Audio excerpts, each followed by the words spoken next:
He got promoted, and his first assignment as general manager was to shut the whole store down. Bankruptcy, liquidation. Everything must go, including the job he just got. That moment lit something in him, but it didn't break him open. Not yet, anyway. That came a few years later when his own business nearly collapsed. He pulled out his resume for the first time in years, and he asked himself two questions that changed everything. Today, well, we're going to go over that story and what it means for every leader sitting on the edge of giving up right now.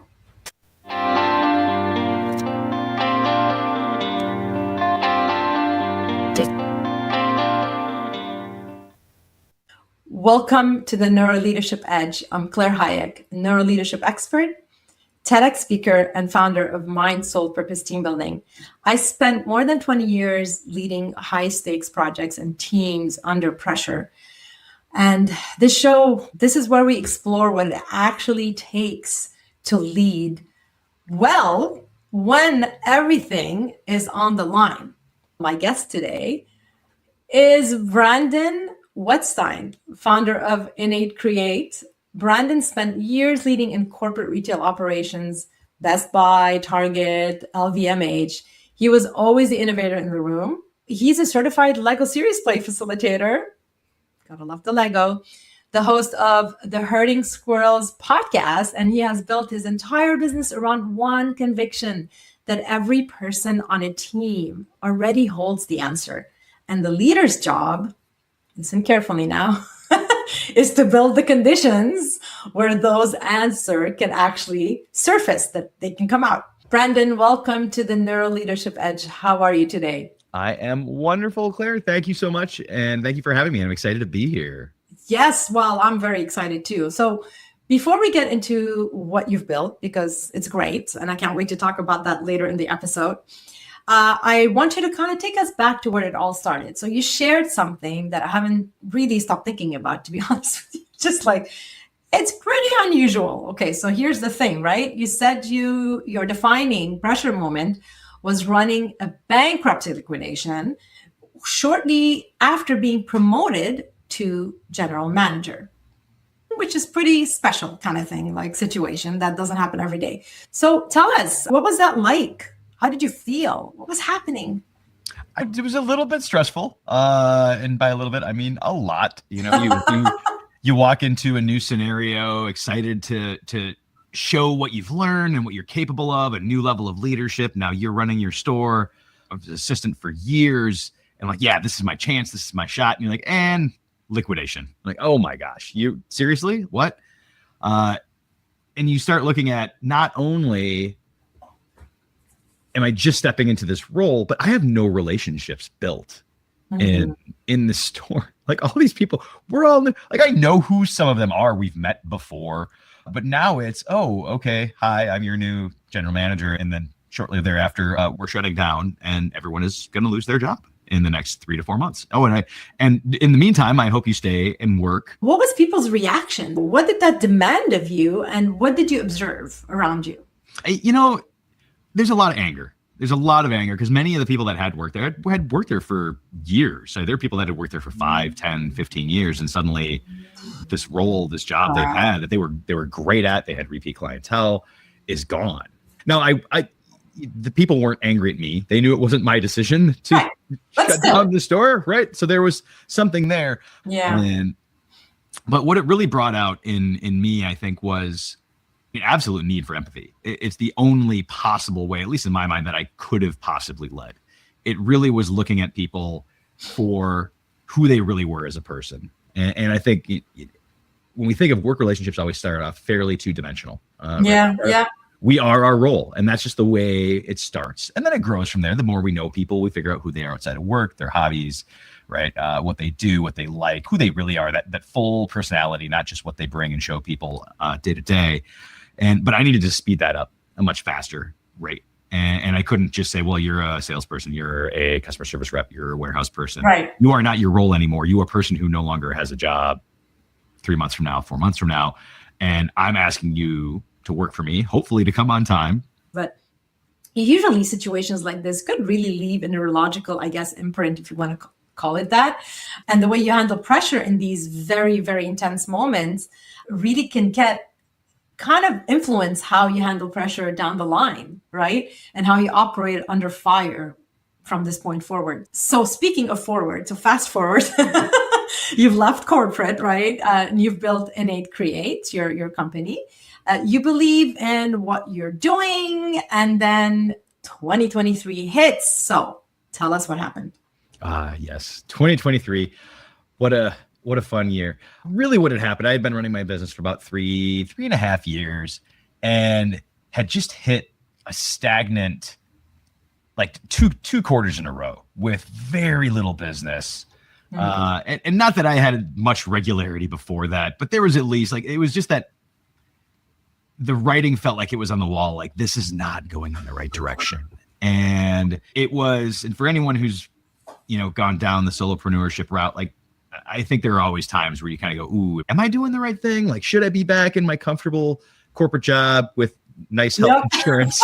And the perks and the paid vacation, financial security. I could go right. on. Right. Keep going. and I think there comes a time where, like, there's like enough months without revenue where you're like, okay, like, is this a business or am I just unemployed at this point? And I'm calling it, right? You're at this point where, like, is this really, am I running a business, or am I just taking time off and not working and calling it work? Which is not true, because of course I'm doing things every day and staying. Of course, yeah.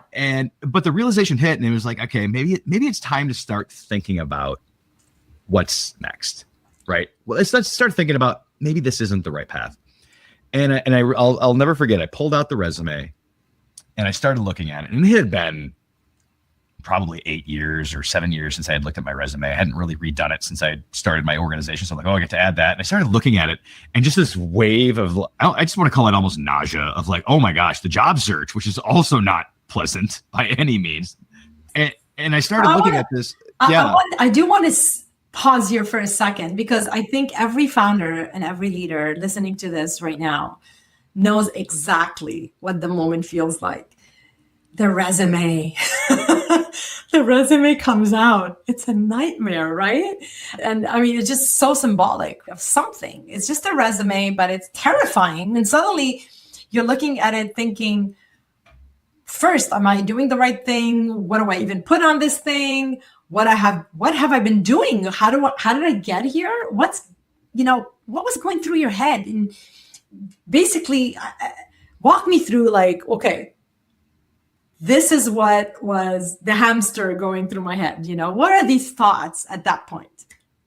I mean, I think it's exactly as you're outlining it, Claire. It's a combination of seeing something that hasn't been updated in 8 years and having the memory of the pain in the butt that is building a resume, right? And this is before AI was around. So you're like, okay, I have to rebuild this again. I have to come up with bullets that explains what I've been doing for the past 3.5 years. Oh, what would I want to do anyways, right? Do I go back into the type of role I had before? Right, do I do something different now because I've been selling and marketing and facilitating and designing? That's different than my corporate retail operations job. So does that even make me more qualified or less qualified? Like, what do I even do with this? And that alone was enough for me to sit back and go, okay, before I start doing that work, I need to ask myself a couple questions. And one is, have I really given this my all? And that's a big question for me, because, I've always wanted to start my own business since I was like 12. I've always wanted to start one, and it took a while till I had the idea and the time and the space to do it. But I want to make sure that, right, whenever I'm on my deathbed, I'm looking back without regret. And so I want to make sure that I gave this my all. Right. So that was question number one. And honestly, my honest answer at that point was like, no, I've got more. I think there's bigger swings I can take. There's more I can do. So that was number one. I'm not saying I answered it instantaneously, but that was the question that I needed to sit with for a little bit. Yes, because we did talk about the two questions when I introduced this episode. So the first question you asked yourself, have I really given it this my all? And then what was the second question? And the second question is, why am I not having fun? Right. I'm a big believer in enjoying work. I think we get a lot of satisfaction. It doesn't mean that I enjoy every aspect about work, but overall, there should be some level of enjoyment. in doing the hard stuff, right? It can't just be the outcome that is the good part. It has to be, again, this is my belief, it has to be the work itself has to give some sort of joy. And that means if you're a solopreneur and you have a business and part of your job is selling, you need to find a way to enjoy selling, or it's going to be too much of a drag, right? Or you need to market, you need to figure out a way to enjoy marketing.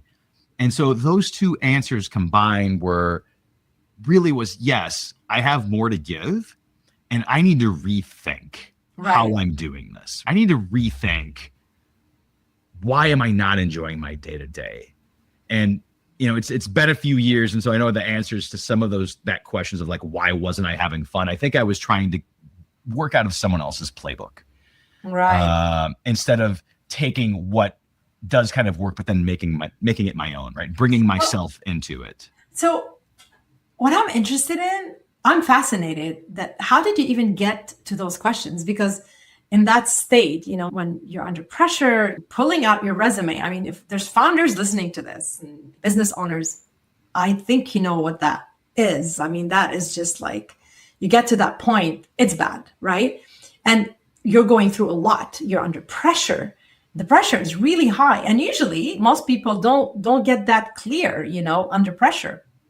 They dramatize, they spiral, and then basically they make fear-based decisions. I'm not saying pulling out the resume is a fear-based decision, but it could be a solution. There's no right or wrong here, but it's kind of like, I need to fix this fast. We're not pausing. We're not being creative at this point. But you come up with two questions. How have I really given this my all? And why am I not having fun? It's pretty interesting, actually. I mean, what happened in you that let you slow down enough? That's what I'm interested in. Like, what was happening? How were you able to slow down enough to ask those right questions? I mean, I think one led to the other, to be honest, right? Okay. And I think it really is more of like, I like to think of it as more of like a systemic deep dive, right? Because my business, my attitude, how I show up day to day in the world, like that's all systemic, and everything's tied together. As I'm sure you know, with your, right, it's like, how much sleep am I getting? Like, how am I eating well? Like, all of this stuff is tied. And so and the first question really was, and to me, that one felt simple to come up with. Have I really given this my all? And that's also very personal to me, because I tend to be, I do daring things, but I do like kind of daring things. Like, I have to push myself sometimes to go like, let's go one step beyond. Let's be a little bit bolder. Let's take a risk, which is something that I've always forced myself to do and to think about how to go bigger. And so once I answered that first kind of question, then it was like, okay, then the fun thing was more like, well, why am I like not enjoying this? Like, and then it was really digging into, then it became more systemic of, well, okay, I don't like doing the type of outreach I'm doing. And because I don't like it, then maybe my authenticity isn't showing up, right? Maybe in certain conversations or when I'm doing a pitch or whatever, maybe I'm not excited at what I'm talking about. And that comes across to people. And I don't know if that was the exact logic train that went through, but that's generally my thought process. And the fun piece of it is, and again, going back to it, I can't despise what I do every day. There's no way I'm going to make it. So I need to figure out a way to make this more fun. I need to make outreach feel more enjoyable. I need to make marketing feel fun. And maybe it's just fun for me, right? It's gamification for myself so that I wake up every day excited about what I get to do. It's really interesting because when you're under pressure, the brain is under threat mode and you're looking for solutions, right? Like the quick exit. What you did by asking, have I given this my all, is kind of like self-awareness. Like you were able to pause and be self-aware, self-assess. It was a self-assessment question, let's put it this way, right?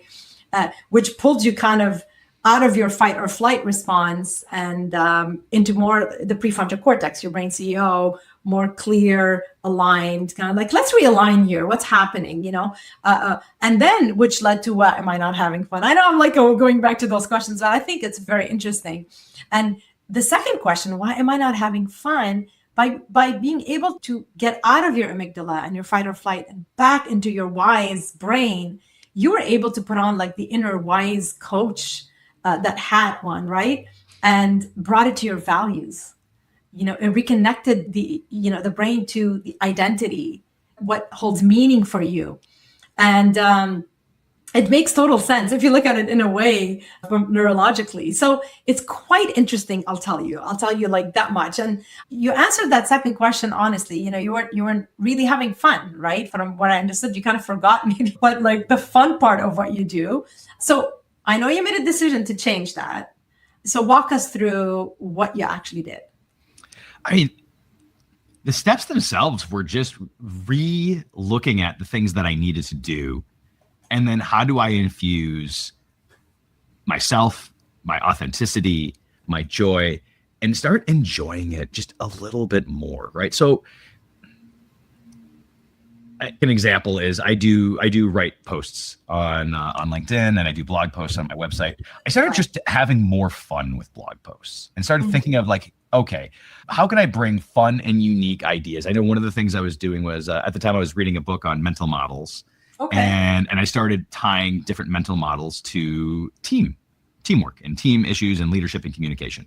And that was a blast. I had fun doing that, and it gave me really unique and different content. Right. Like, okay, this is an enjoyable way. So now I know that content creation can be enjoyable. It doesn't have to be a slog and usually like, let's go write about leadership today. Let's go write about like, no, I want to take a fun angle. I'm going to take a book I've read that I really enjoyed. I'm going to tie it. I'm going to find some analogies or some metaphors, and we'll pull it together, and we're going to come up with something new and something unique and be playful about it. Same type of thing, like with different types of outreach. I had many clients, maybe past clients I didn't necessarily land a deal with, or someone I stayed in touch with.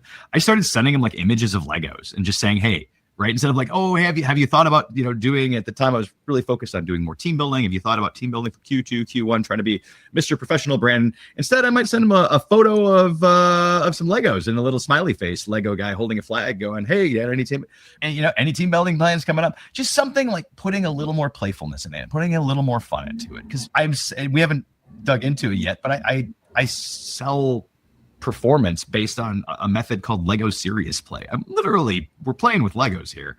So I think that but it is serious play. It's serious play. Serious. You're a certified facilitator. I'm one of them. I know what you have to do. So total respect, man. But we're going to get to that. So here's, okay. So someone right here is listening, right? We also know that you have a podcast, okay? We did say at the beginning, we know you do Lego, serious play, you're a facilitator, you're a certified coach.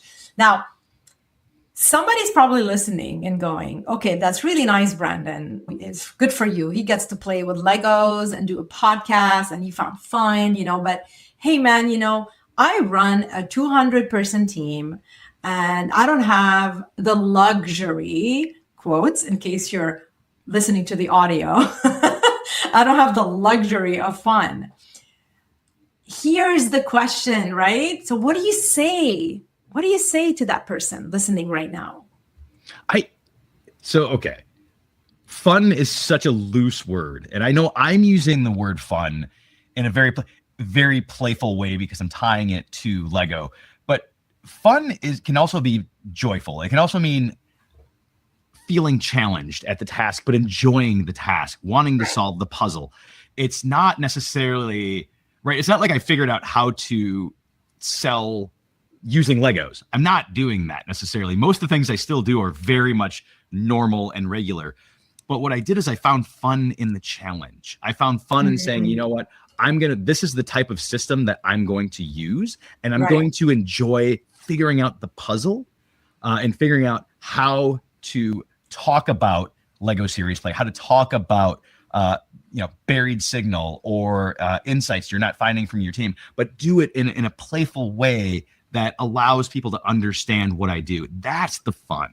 So it's not like I'm playing all day, every day. That's not at all what I'm saying. This is exactly the reason why I asked the question. Yes. Because I get it. And, you're preaching to the choir. But I know the listeners, and a lot of people don't understand the power of Lego serious play. And anybody listening here, I will be sharing the links here. How you can connect with Brandon. I facilitate the same workshop differently, more on the neuroscience side, but Legos, just such a wonderful way to do things because it really fires the right brain. So it puts you in your creativity and it brings us back to our childhood, our vulnerability. So back to you. So you rebuilt, right? You've changed your attitude. You've refocused on what was important for you and how, to be excited about your job again. You're taking everything you learn about creativity, about unlocking people, I guess, getting people to communicate, collaborate, and doing it for many organizations. I mean, this is obviously a very good workshop, very successful, that opens the conversation and gets people back into their the brain that helps them thrive and open up, right? So Lego serious play, when a CHR or a VP of operations, let's say, where usually when they hear, well, we're going to be doing a Lego serious play workshop, we're going to use Lego bricks. Tell me what happens to their face. And this is not really just me making fun of anybody here, but it's just the reality. And I want to unpack that because I want to break that preconception, of play is bad. So what happens to their face? I mean, it's team building, right? Everyone, it's the immediate thing, and not like we're like building high performing teams. It gets put in that bucket of. I joke about magicians and muffin tasting. Like that's the bucket it gets put in. Like, oh, good, we're gonna play with Legos over lunch. Perfect, fun. It's not at that's all. Nice. No, it's not. It's not.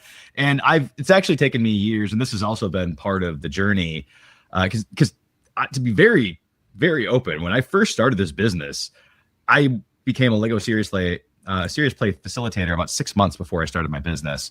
Okay. And quite honestly, I started this going, well, I can sell Lego to someone, right? Someone will buy Lego workshops, and team building, and before I even really knew what I was doing. And it's true. And it's true. People will pay for this. It's fun. It's playing. Everyone loves Legos. It's universal. But with Lego serious play, the challenge that comes out is that it's more about the outcome. And it's about the outcome that you can deliver. And then you can say, and we do this with Lego bricks, right? Because it almost can't be the lead. Because if you say, oh, we're going to use Lego serious play, it's immediately like, okay, cool. You're in this bucket again, back with magicians and muffin tastings, and nothing wrong with muffin tasting and magicians, right? We need team connection. That is absolutely important. But Lego serious play, the way it's built, the way it works, and when handled correctly, can take months of misalignment and work and break it down in a day or two, and you can get a level of clarity and alignment that is unheard of. But it's surrounded by play, so there's this weird, like, I don't know that I believe that. It makes sense. It makes, honestly, like, I do want to demystify this. Thank you so much, Brandon, for being so open about this, and I'm glad that we're teaming up on this and talking about it, because it's not about what we are doing. It's not about that. It's about what value it adds to you people out there listening.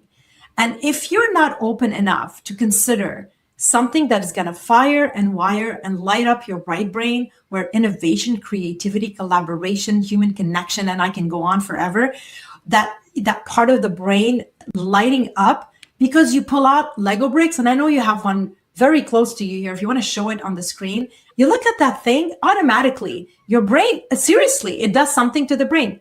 So the colors already do something. And now it's just like, you just want to start playing. And now everything, all the stress, all the pressure, you just put that aside and just open up. Right away, it just breaks down those walls. And, we're running out of time. So much to talk about, but I don't want to miss this. So you told me about a session early in your career before Innate Create existed, right? And I think is the heart of why you do this work, in my opinion. But hey, a junior team member, right? Someone who never spoke in meetings. And then you put her in a design thinking session and something happened quickly. Yes. Run us through that story. This is what I consider my cornerstone moment. I always prided myself early in my career of being the smart person in the room, having the ideas, being the clever person. That was part of my identity. And when this happened, I brought design thinking into the operations group at Target. And we weren't even doing a main work. It wasn't really it was more to learn from design thinking, to think of the steps of empathy and brainstorming and problem definition. And so it was more just an exercise of like, let's learn. And this teammate of mine, who was a little junior, again, a little quiet, just blossomed. The amount of ideas that came out, the amount of excitement. And there was something that just like struck in my heart of like, oh my gosh, like what is holding her back all the time to that, like this special thing just was like a flower blooming. And it made me think, what about how many other people are stuck like this right now? Or how many other people don't have the permission or the environment or the tools to share the knowledge and the ideas that they have? And don't get me wrong, right? It's not about always having all of the ideas, but, and this is why I named my company Innate Create, is I do believe that every organization has so much more information right at their fingertips in their people's minds. But how do you get at them? How do you find that permission moment? How do you give space? And how can you do that efficiently? And this is why I landed on Lego Serious Play, because of how efficient it is. But sometimes I'll still use parts of design thinking. It's about, and it's about pattern disruption. That's the term that I keep coming back to. It's pattern disruption. When we have a normal conversation, to your point, our guards are up, our barriers are up, all these games we're playing in group dynamics of hierarchy dynamics. But suddenly, with the right tools and environment, we have this conversation that's completely different. And, you basically open up the room, right? When you do these things, you do design thinking, or you do Lego, and maybe you mix it up with other stuff. One session literally will change the brain signal. You establish psychological safety instantly. And when it comes to this colleague that we were talking about, she showed up completely differently. You gave her that permission. This is not as simple as this is a facilitation success story. It's not. It's literally a neuroscience story. You literally opened up, allowed her to tap into her creativity, into her right brain. And most organizations, unfortunately, are paying the cost of never tapping and never going there.